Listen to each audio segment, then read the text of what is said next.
दोस्तों, आपका हमारे YouTube channel education classes and nature में स्वागत है। आज के वीडियो के अंदर मैं आपको जैव तंत्र में एस ब्लॉक के तत्वों के जो कार्य हैं उनके बारे में आपको बताऊंगा। तो कम से कम 27 तत्वों की आवश्यकता होती है और उनमें से 15 धातुएं हैं।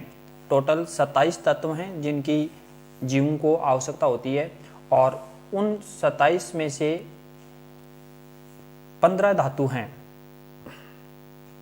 और उनमें से 4 धातु जो हैं वो एस ब्लॉक की भी हैं, जिसमें पोटेशियम, मैग्नीशियम और सोडियम और कैल्शियम हैं।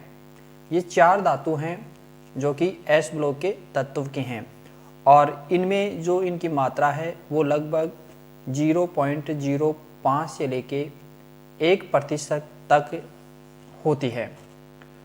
इन तत्वों का अलग अलग कार्य है और इनके जो मुख्य जो कार्य देखें तो ये क्या करता है, जो कोशिका के अंदर ऋण आवेशित कार्बनिक बड़े अणु होते हैं जिनके आवेश को ये धातु क्या करती हैं, संतुलित करती हैं। इसके अलावा देखिए, कोशिका के अंदर जो प्रासरण दाब होता है उस प्रासरण दाब को भी ये संतुलित करता है या उस प्रासरण दाब को ये बनाए रखता है, जिससे जो कोशिका है वो नष्ट नहीं होगी और साथ में ही वो फूली की फूली रहेगी। मतलब कोशिकाओं को फूला हुआ रखने के लिए भी प्रासरण दाब आवश्यक है और ये प्रासरण दाब है वो ये तत्व ही बनाए रखते हैं। ये तत्व कोशिका के अंदर और बाहर दोनों स्थानों पर पाए जा सकते हैं। कोशिका की जो झिल्ली होती है उस झिल्ली की जो दीवार है उसके बाहर की तरफ और अंदर की तरफ दोनों तरफ ये पाए जाते हैं।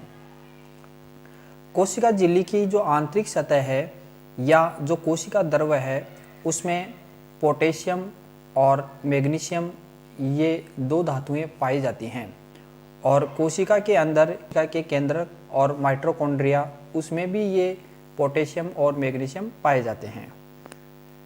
इसके अलावा जो कोशिका के बाहर की बात करें तो कोशिका के बाहर सोडियम और कैल्शियम ये 2 धातु हैं जो कोशिका के बाहर पाई जाती हैं।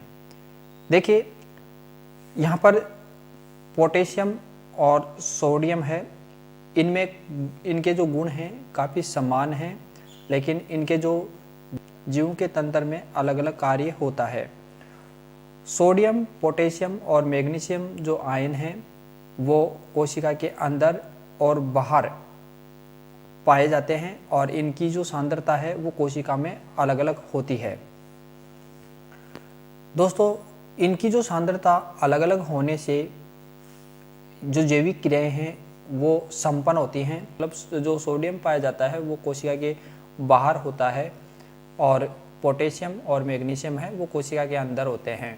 तो जो सोडियम आयन है उसकी सांद्रता पोटेशियम और मैग्नीशियम आयनों की सांद्रता से ज़्यादा होता है और ये सांद्रता में जो ये अंतर है ये होना आवश्यक होता है। देखिए, आवेश के जो वितरण है उनमें जो अंतर होने के कारण ये जो विद्युत विभव है उसमें भी अंतर उत्पन्न होता है और ये जो अंतर होता है जो तंत्रिका और पेशी कोशिका इन दोनों के लिए आवश्यक है, क्योंकि ये दोनों इन्हीं की वजह से कार्य करते हैं। साथ ही देखिए दोस्तों, माइटोकॉन्ड्रिया और क्लोरोप्लास्ट जो होता है उनके जो कार्य है उनके लिए भी ये अंतर आवश्यक होता है। कोशिका के अंदर पोटेशियम अत्यधिक उपयोगी होता है तथा मैग्नीशियम भी आवश्यक है। पोटेशियम आयनों की आवश्यकता क्या है? देखिए, पोटेशियम आयन जो ग्लूकोज का उपापचयन है, प्रोटीन संश्लेषण और जो एंजाइम है एंजाइमों की क्रियाशीलता को बनाए रखने के लिए या उसकी जो सक्रियण है उनके लिए ये आवश्यक होता है। और जो कोशिका के अंदर जो सोडियम आयन हैं उनकी उपस्थिति इस पोटेशियम के द्वारा जो किए गए कार्य हैं उनमें बाधा डालते हैं। सोडियम तथा पोटेशियम के बीच जो असंतुलन बनाए रखने के लिए एटीपी कार्य करती है और यह एक मैग्नीशियम फास्फेट है, जो एटीपी होती है, ये एक मैग्नीशियम फास्फेट होती है। एटीपी का जल अपघटन सोडियम और पोटेशियम की उपस्थिति में ही होता है, अतः कोशिका के अंदर सोडियम आयन भी अवश्य उपस्थित रहेंगे। इसके अलावा ग्लूकोज जब कोशिका के अंदर प्रवेश करता है तो उसके साथ सोडियम भी प्रवेश करते हैं। इसके अलावा या इसी प्रकार जो पोटेशियम है वो भी कोशिका से बाहर निकलता है। लेकिन कोशिका के अंदर पोटेशियम आयनों का अधिक तो सोडियम की न्यूनता बनाए रखने के लिए ये आवश्यक है कि पोटेशियम का कोशिका के बाहर से अंदर की ओर तथा सोडियम का कोशिका के अंदर से बाहर की ओर लगातार स्थानांतरण होता रहे। आयनों के इस प्रकार के स्थानांतरण का कार्य उनके कुछ विशेष प्रकार के संकुल यौगिकों के माध्यम से होता है। दोस्तों, हम ये जानते हैं कि जो प्रकाश संश्लेषण की जो प्रक्रिया है और उसमें जो क्लोरोफिल होता है, उस क्लोरोफिल में भी मैग्नीशियम आयन है वो आवश्यक होता है। तो देखिए दोस्तों, पौधों के हरे रंग वाला भाग क्लोरोफिल होता है और इस क्लोरोफिल में मैग्नीशियम एक महत्वपूर्ण अवयव है। मैग्नीशियम आयन का यह संकुल सूर्य के प्रकाश का उपयोग करके जल और कार्बन डाइऑक्साइड को कार्बोहाइड्रेट तथा ऑक्सीजन में बदल देता है और कार्बोहाइड्रेट के निर्माण में कार्बन डाइऑक्साइड का अपचयन होता है और जल का ऑक्सीजन में ऑक्सीकरण होता है।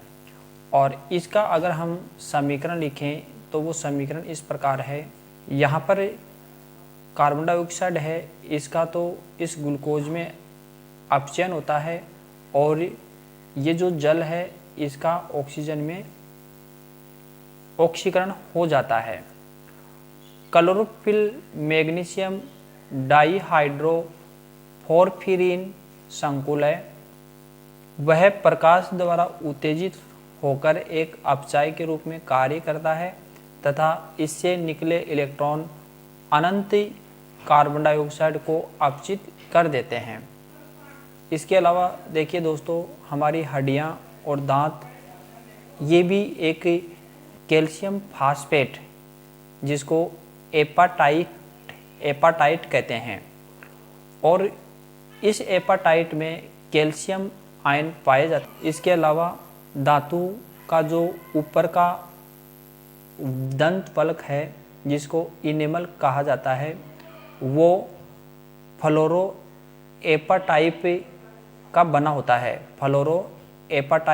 बना होता है और इसके अंदर भी कैल्शियम आयन है वो पाया जाता है।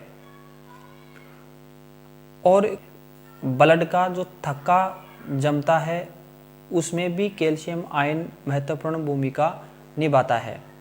इस हमारे हृदय की धड़कन, पेशियों का सिकुड़ने फैलने, इनको बनाए रखने के लिए भी ये कैल्शियम आवश्यक होते हैं। आज के वीडियो में हमने जो एस ब्लॉक के तत्व हैं उनका जैविक तंत्र में क्या भूमिका है वो हमने इस वीडियो में देखा है।